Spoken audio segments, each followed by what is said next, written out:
looks at his phone and sees that on the way to the dungeon, he'll probably reach level 5. He's tired of resting and gets up. He hears some noises and approaches the door. He knew he wasn't going crazy because he heard footsteps. Meanwhile, outside his Goji, the guy with the nose bandage and Geo, the girl with glasses. They could smell the good food inside and were curious to know how that was possible. While our boy was just listening from the side, preparing to leave the house, Geo said the wrong move is stealing from others like that. Goji says they are not going to steal. They'll just ask. If he doesn't hand it over, they'll beat him up. That makes a lot of sense. But our boy is just watching Geo from behind, observing all this. And this guy isn't known for letting others walk away alive. Another one of them, Jika J, says the boy is a thief because he broke into their house.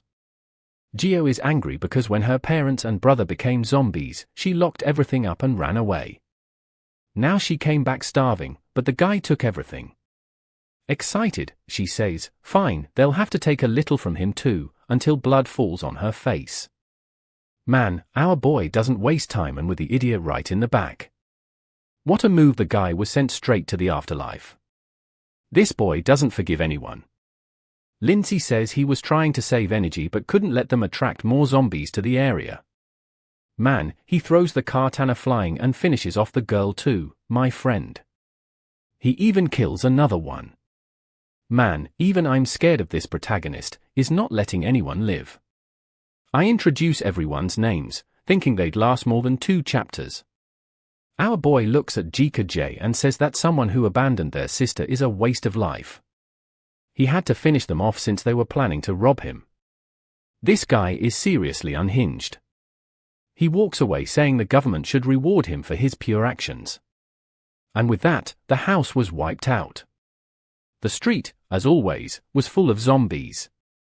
Some were climbing a building. From the window, a woman says she sees a superhero. Another one shows up and tells her hide so the zombies will stop gathering against them. But you can bet that outside an expert was passing through everything. The problem was that it wasn't possible to see his name and title as he leveled up. The girl says that's irrelevant, they should shout and ask that guy to save them. My friend, and I don't know you, if I could give you a tip, don't call for this guy, he's more dangerous than anyone. But the husband says that if he's hiding his information, something's off. Suddenly, our boy receives some hearts and a little dance on his phone. And from the top floor, a girl appears calling out to her big brother. Obviously, offering help in exchange for being saved.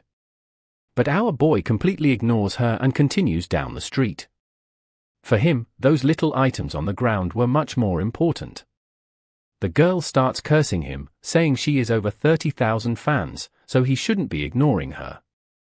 The crazy one says she'll make him pay and grabs a vase. Girl, don't do that. You don't know who you're throwing that at. But there she goes on her way to the next life. Obviously, our boy senses something strange. He steps aside and the vase crashes to the ground. She turns all sweet, saying she's just upstairs and scared of the zombies, so he needs to save her. She's going to offer us to hold his hand.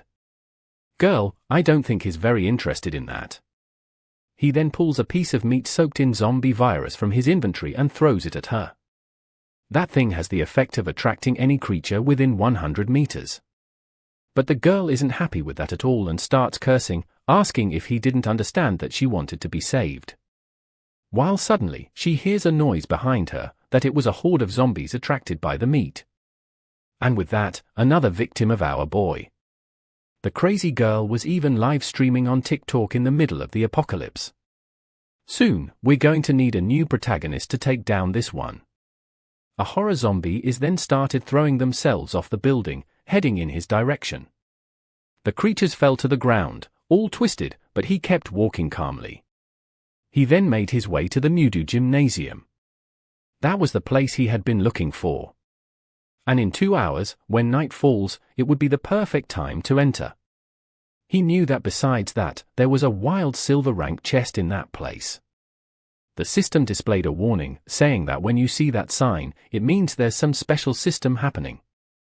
Wild chests were a type of treasure that could appear anywhere, and anyone could open them. On the other hand, a boss chest contained much rarer items, but at the same time, it was much harder to obtain.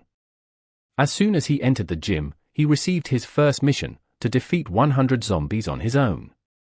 The problem was that in that place, there were only level 2 zombies, and killing 100 of them wasn't an easy task. The initial plan was to sneak around grabbing each of the chests, but now that he got the mission, he had to do it. However, being lazy, he asked the system what would happen if he just ignored the subjective. The system said that if he declined the mission, you'd receive 100 gold coins as compensation, but obviously, the reward for completing it would be much better. He then went to a room and provoked the lock. Inside he found the basketball zombie, and was time to start the 100 kills. As always, a step forward and a stab to the face. But man, the thing tanked the stab, he had to deliver another one to the mouth. At least that bastard finally dropped the basketball. Our boy finds it ironic that the guy must have turned into a zombie while playing basketball and continue with the ball in his hand, and as always, the 100% drop box came. He gave the body a little kick and went to grab his super flashbang. Obviously, it's just a flashbang but super, not much mystery there.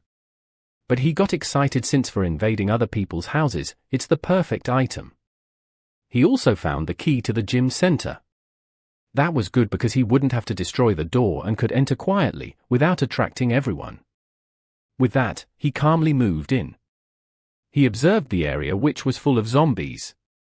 In the darkness, the creatures were all slow and blind. Williams ran to the ping-pong table and hit underneath. From there he started counting and discovered there were 17 zombies just in that room. It was a dangerous chance, but it also meant 17 item boxes. If he could be silent, their zombie would come in. He only needed for more to reach level 5, and then everything would become easier.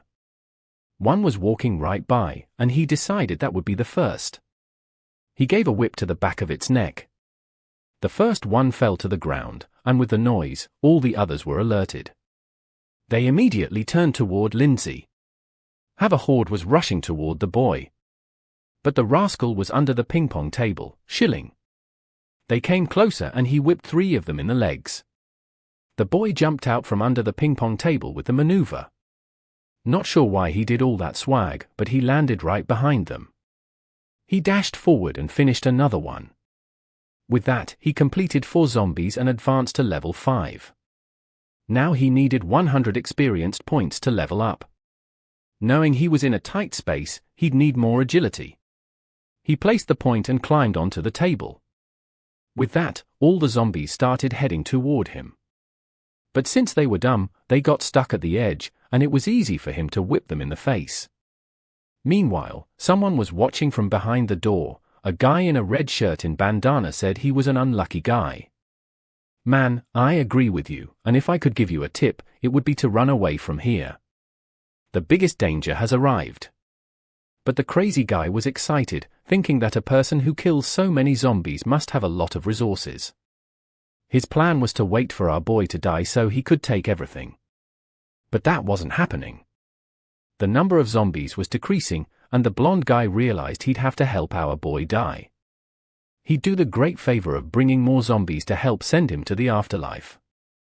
At that moment, another one entered the room. Lindsay was thinking he made too much noise, and now someone was banging on the door where the blonde guy was hiding. Seeing the door damaged, he knew it wouldn't last much longer. He needed to eliminate the zombies in front of him and quickly retreat. But at that moment, 3 of them jumped at him. The Parker King pulled off another stylish move and spun away. The problem was that more and more zombies were arriving. Man, he made a shish kebab with 3 of them. He ran to rest under the table and saw the nearby. He had picked up a single-use potion that would restore 20% of his energy and an additional 5% per minute for 5 minutes. For him, who was tired, was perfect. As soon as he got up, he threw the sword, finishing off another one. This time, he saw a strange black box and quickly ran to grab it. Inside, there was a bracelet that allowed him to summon a spike skill once a day. He knew skill equipment was rare and equipped immediately. At that moment, the door finally collapsed and a horde of zombies began approaching. But for him, who had just gotten that item, it was the perfect moment. A bunch of zombies was coming his way. He jumped onto the table and waited for them to get closer. Then he leaped over them all and activated the bracelet. From the ground, a ton of giant spikes suddenly emerged. And he said that now the game had really begun. Several spikes kept shooting out of the ground, taking down the zombies. That ability was as powerful as a level 20 mags. More zombies came from behind, but the spikes easily finished them off. It looked like that thing was going to keep killing, and he didn't need to do anything. He received a bunch of items and experience, and the ability went into cooldown. The system explained it would take 24 hours to use it again, but he could also use mental energy to strengthen it. And as always, it was the best time of day to collect all the boxes. He found a Fortnite bazooka that allowed him to throw